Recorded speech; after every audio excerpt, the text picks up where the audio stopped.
Today's top 5, 14 things you might have missed in The Breakfast Club. Oh, it's Friday night. Don't know what I'm gonna do tonight. I could sit here and pick my nose while I watch a brand new video. Whoa, top 5 Friday. Top 5 Friday tonight.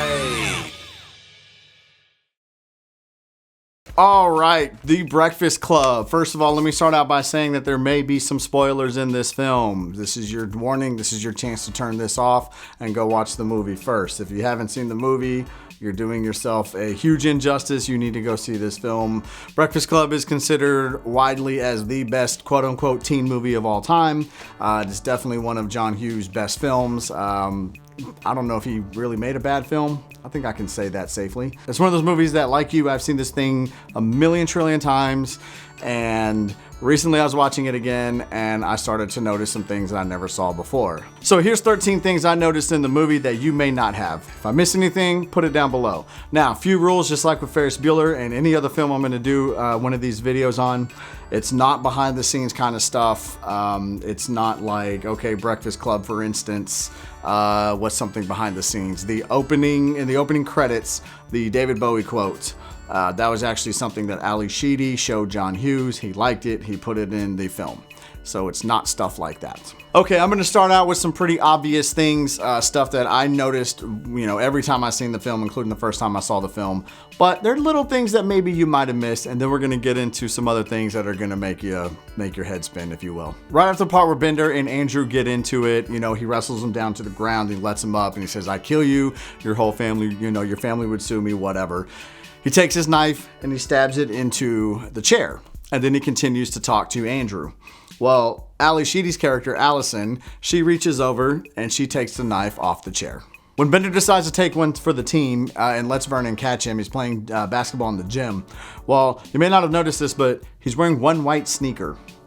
Throughout the whole movie, he is wearing 2 black boots the entire film, except for in this scene. It's important to note, though, that the black boot is by his jacket behind Vernon whenever he goes and picks his stuff up after Vernon kicks the basketball back at him. With this, my question is kind of like, where did the shoe come from? I mean, if you want to be logical, maybe it was his, maybe it's his gym shoe. He pulled it out of his gym locker, something like that. Maybe. But that's something you may not have noticed the first time. Something else that may or may not have been super obvious in this film is Bender has a white streak in his hair. And I gotta be honest, I don't think I noticed that until recently. That just escaped me. I never had a reason to focus on Bender's hair. But he has a white streak in the front of his hair. I don't know why. Is it dyed? Is it a genetic thing? Because that can happen. I don't know, but it's there. In one scene, Sheedy's character, Allison, is randomly looking at a Prince album. Now, this is the album 1999. She doesn't look like a Prince fan, and this is kind of why I put this one on the list. It might be a little less obvious than some of the other things, and that's why it's a little bit higher than some of the other choices. There's quite a few things in the opening credits that are on this list.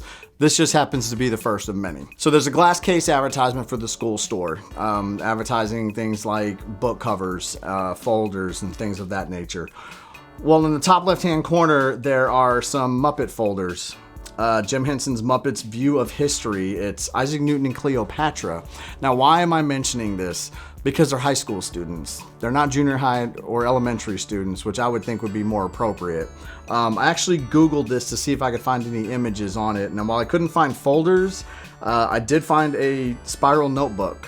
Now again, with movies, they can church it up and make it look like anything they want. All you'd have to do is cut the cover off of that, paste it on a manila folder, trim the edges, and it looks like an actual folder. So yeah, I don't know why they're advertising children's stuff to high school kids. Something else I noticed in this movie, and I guarantee you a lot of you probably didn't notice this. There's a sign that says Career and College Fair.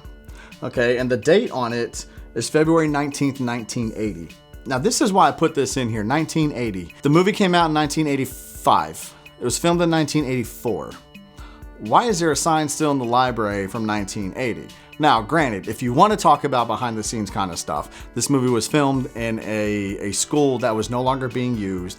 The set, this library that they're in, the entire movie, was actually made in the gym of this school. So at that point, you can decorate it up any way you want. But still, in 1984, when filming of the movie was going on, why would this sign that's 4 years old be posted up on this library wall? Doesn't make any sense. I actually Googled the date, and the date is correct. February 19th, 1980 was a Tuesday, like the sign says. The college, what is it? Something Chicago Community College or something or other. I forget what it actually said, but it's the college is an actual college. So the sign is accurate. I'm assuming that this was an actual event that actually happened. But again, why is the sign up 4 years later? That's just kind of weird to me. Okay, something that I noticed. Again, I hadn't noticed this before until recently. Brian's wardrobe. Brian's the brain. I don't want to stereotype and say smart people can't dress themselves or do things that would be considered, less than normal, if you will. Like you excel in one area, but not so much in another area. But Brian's wardrobe. His green sweatshirt is inside out the entire film. And there's a scene when Bender's talking about elephantitis of the nuts where you can see Brian's socks, and clearly one has a yellow stripe on it and one has a red stripe on it. So Brian either doesn't give a shit or can't dress himself, one of the two. In the opening credits, we see Bender's locker. We just don't realize it at the time. We don't realize this until later on in the film when the entire group is going to Bender's locker to get the weed that he had stashed in there. How do you know it's his locker? Well, it's clear as day because written on it says, "Do not enter or die." We got some more opening credit stuff you may not notice before. The newspaper that they show in the beginning says, Clark Sparks Grapplers. This is talking about Andrew Clark, who is the athlete in this band of misfits here. One thing to note here, and I don't put this kind of stuff on my list, but Clark is actually spelled wrong. They spelled his name wrong on the newspaper. So that's there. When I noticed this next thing, I laughed super hard. I really did. I never noticed it before until the other day. There's a sign next to Brian's head, and the sign says, "To maintain a pleasant atmosphere in which to study, we ask students to please," and then it goes on from there. Well, somebody wrote in, "We ask students to please blow each other." They wrote that in pencil. That was hilarious to me. Also, on that same sign, very faint in the top right-hand corner, you can see that someone wrote the word fuck. Maybe. It really looks like the word fuck is written there. Defamation of school property is hilarious. That's a beautiful thing. I'm laughing now on the inside thinking about it. I find it hilarious. Just like in Ferris Bueller's Day Off, I think John Hughes has a thing for personalizing license plates. I will definitely be doing more of John Hughes films in the future, and this is something that I will definitely pay close attention to. But the license plates on Brian's mom's car says EMC2, which obviously means E equals MC square, which is a theory that Einstein came up with. And Brian being the brain, it makes sense that it's there. On Andy's car, Andy's dad's Bronco, it says Ohio State. Remember, he says, "Do you want to blow your ride?" I can only assume that he is probably getting a scholarship to Ohio State. Ohio State is, well, they're definitely a good football school.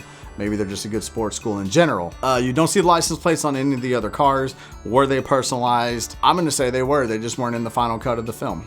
But those two for sure were there. Okay, so what's so important about this burnt locker? Well, that is Brian's locker. How do we know that's Brian's locker? Because when they're sitting around the confession circle talking about what they'd done to get there, he mentions that he brought a flare gun to school and he got caught.